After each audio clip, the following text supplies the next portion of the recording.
Halo Bang Dimas, Halo, gimana kabarnya Bang? Alhamdulillah. Alhamdulillah sehat. Sehari-hari gimana? Alhamdulillah sehari-hari itu saat ini mengajar di sebuah sekolah Islam terpadu. Oh, sudah berapa tahun itu? Jalan berapa tahun? Jalan 3 tahun dari tahun 2020. 2020. Apa ya kemudian hari ya? Bebas sih. Iya. Dulu aku ingat abang ini adalah senior aku di organisasi Fornusa. Nah, Iya, betul. jadi Fornusa itu adalah Forum Rohis Nusantara yang dimana forum itu mendidik dan mengkaderisasi orang-orang yang mampu untuk berorganisasi seperti itu, Bang. Ya. Ya. Jadi Islam sekarang itu, Bang, semakin berkembang ya zaman itu, ya semakin besar lah Islam ini. Menurut pandangan Abang, gimana Islam masa kini untuk pemuda zaman sekarang itu? Baik. Yang kamu sampaikan itu benar. Iya. Islam masa kini itu terus berkembang sesuai dengan perkembangan zaman. Tapi yang perlu kita ketahui adalah Iya. Islam itu berkembang itu sesuai dengan zamannya. Sesuai dengan zamannya. Sesuai dengan zamannya. Contohnya apa? Islam masa lalu itu tidak beda dengan Islam yang sekarang. Yang membedakannya adalah waktu dan orang-orangnya. Seperti itu. Saya contohkan sedikit. Islam masa lalu itu kan identik dengan orang-orang jahiliyah. Nah, setelah Rasulullah lahir di Jazirah Arab itu, Ya. maka masyarakat jahiliyah itu berubah menjadi kuntum khairun ummah, adalah umat yang terbaik. Umat Nah, yang terbaik. sedangkan yang Islam masa sekarang itu kan Al-Qur'annya sama. Rasulullah mengajarkan Al-Qur'an yang sama, bahkan hadis yang sama. Iya. Seperti itu.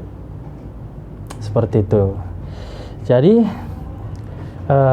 banyak sekarang anak-anak muda yang sudah membuang waktunya itu udah terlalu jauh lah pokoknya, jauh dari Al-Quran, bahkan dari orang tuanya sendiri pun jauh dengan gitu. Tidak sebagai merantau, tapi jauh dari kata anak berbakti. Jadi kalau cara mengatasinya menurut pandangan abang itu gimana, Bang? Nah, cara mengatasinya adalah tidak lain dan tidak bukan yaitu dengan Al-Qur'an. Dengan Al-Quran sendiri. Nah, bahkan Islam itu Iya. salah satu rujukan hukumnya Al-Qur'an dan hadis Rasulullah. Tentunya ketika pendidikan anak itu jangka panjang ya. Bahkan ketika orang tua memasukkan anak ke sekolah itu dan orang tua berpikir cukup hanya memasukkan dan tidak ada lanjut dari pendidikan di rumah, itu sama dengan omong kosong. Sama dengan omong Nah, kosong. ketika anak-anak masuk sekolah itu, maka orang tua turut berperan di rumah. Bahkan hal yang paling kecilnya adalah ketika di sekolah belajar tentang agama itu ditanya balik di rumah, bahkan Tanya. dipraktikkan dalam Iya. kehidupan sehari-hari. Nah, jika ini tidak dilakukan dan orang tua berprinsip bahwa cukup dengan memasukkan anak ke sekolah, yang penting dibayar, pulang ke rumah itu seperti hal biasa, Iya. maka sedikit sekali pendidikan itu berhasil Iya. di rumah. Banyak sekali tuh Ya. pulang, datang, pulang, bayar, Bayar. ya, main-main. Itu banyak sekali sebenarnya, Bang. Banyak. Dulu masa aku sekolah, aku sempat juga kayak gitu. Cuman ya udah tobat kan gitu. Alhamdulillah. Alhamdulillah kan. Maksudnya bukan terlalu bandel kali sih. Ya biasalah anak laki-laki kan kayak gitu kan. Cuman yang lebih parahnya itu ketika orang tuanya sudah banting tulang, sudah kesana kemari, bahkan mengutang itu untuk anak yang sekolah. Gimana itu? Itu kalau bisa, sedangkan dia jauh dari Al-Quran, apalagi dari orang tuanya. Orang tuanya itu. Iya.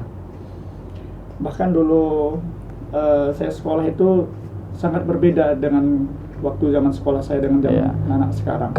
Kalau dulu sekolah tanpa HP, Bang. Iya, Nah, sekarang zamannya sudah main HP. ya apalagi COVID kan. Nah, HP itu apalagi dilepas. dari ujian online, belajar online kan, Iya. sangat berpengaruh itu. Benar. Pengaruh sekali, Bang. Minum dulu, Bang.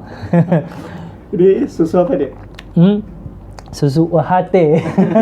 Nggak promosi ya. Ya. Bahkan kalau anak muda zaman sekarang itu lebih identik dengan dengan kesibukan yang kurang bermanfaat ya. Ya, benar. Kayak scroll TikTok, Ya. scroll Facebook, bahkan main WA seharian tanpa mengingat waktu. Itu Sebenarnya aplikasi itu tidak salah sebetulnya. iya, tergantung kita. Tergantung orang yang Iya, tergantung Saya orang. contohkan seperti ini. Misalnya ketika seseorang membunuh dengan pisau, yang dipenjara siapa? Ya pasti orang ya, bukan pisaunya. Nah, pisau ini sebagai barang buktinya. Nah, dicontohkan tadi dengan aplikasi TikTok, mohon maaf, ada perempuan yang joget, bahkan Iya, busana itu kelihatan aurat-auratnya seperti itu. Yang disalahkan itu orangnya, bukan TikToknya. Tapi kesalahan orang-orang sekarang itu mengatakan TikTok itu tidak baik. Itu belum tentu. Nah, TikTok ini digunakan untuk apa? Bahkan kita lihat di aplikasi TikTok itu ya, bukan hanya hal-hal yang tidak baik, bahkan hal yang baik itu banyak sekali di seperti TikTok. pengajaran, masak-masak. masak-masak, Iya, banyak ceramah, sekali gitu. ceramah, bahkan ceramah. Terkadang orang ini itulah yang suka membuat keributan di TikTok dan menyalah-nyalahkan TikTok itu. Saya pribadi ya, memang tidak bisa lepas dari handphone zaman sekarang Iya. ini. Apalagi seorang pengajar ya, seorang guru itu tidak lepas dari handphone. Bahkan adanya handphone itu di masa milenial sekarang itu tidak bisa lepas dari tangan kita. Iya. Bahkan saya yoga sendiri kan, itu tidak bisa lepas dari handphone. Itu Betul, sumber betul sekali, informasi, komunikasi. Iya. Nah, di antara dua informasi dan komunikasi ini, bahkan di handphone itu banyak sekali informasi. Ya Banyak pasti sekali. yang namanya hoax itu pasti ada. Dan Pasti. tidak baik itu pasti ada. Iya. Nah, harapannya untuk anak-anak muda masa kini, di Islam masa kini itu, yang saya sampaikan di awal itu memang apa bedanya Islam masa lalu dan masa kini itu sama, Al-Qur'annya sama, hadisnya itu sama. Nah, di masa sekarang itu kan kita kan pakai Al-Qur'an yang sama, yang 30 juz itu. Iya, Hadis Rasulullah nggak ada itu. 31 juz ya. Tidak ada. Nggak ada. Mas. Tidak ada. Bahkan saya tambahkan sedikit ya, yang paling kita membuat tidak usahlah terus diperdebatkan antara yang kunut dan tidak kunut, yang Iya. takziah dengan yang tidak takziah. Itu hal perbedaan yang biasa Iya. seperti itu. Kalau rasa saya itu kolot kali sih. Ya, kalau dari membandingkan. pemikiran saya tuh, dari pemikiran saya itu kan kayak gini kan, banyak anak-anak muda sekarang itu udah hijrah, tapi langsung menyalahkan hal-hal yang Iya, sudah dibahas oleh banyak para sekali ulama. itu. Padahal itu tidak perlu untuk dibahas. Itu bukan Bukan porsinya, bukan porsi porsinya. kita, karena kita Iya. bukan ulama, kita hanya sebagai pengikut ulama. Iya. Jadi dengan perbedaan tadi sebetulnya untuk memudahkan. Bahkan dengan banyak perbedaan itu kita bisa milih, oh yang saya milih yang ini, yang milih yang ini, bukan saling menyalahkan gitu. Iya. Jadi intinya Islam masa kini itu adalah ketika kita mengikut perkembangan zaman, tapi kita tidak lepas dari Islam itu sendiri. Bahkan kita tidak mau menggunakan simbol-simbol Islam kita. Seperti itu. Iya. Kesimpulannya adalah bahwa Islam zaman dulu sama dengan zaman sekarang. Dan harapan kita untuk anak muda tetaplah berpegang teguh dari apa yang kita pelajari ya, dan tidak terbawa arus dari zaman sekarang. Ya. Terima kasih. Ya. Terima kasih sudah datang memenuhi undangan kami. Ya. Mudah-mudahan kita menjadi hamba yang bermanfaat. Amin ya rabbal alamin. Cukup sekian. Assalamualaikum warahmatullahi wabarakatuh. Minum dulu, Bang.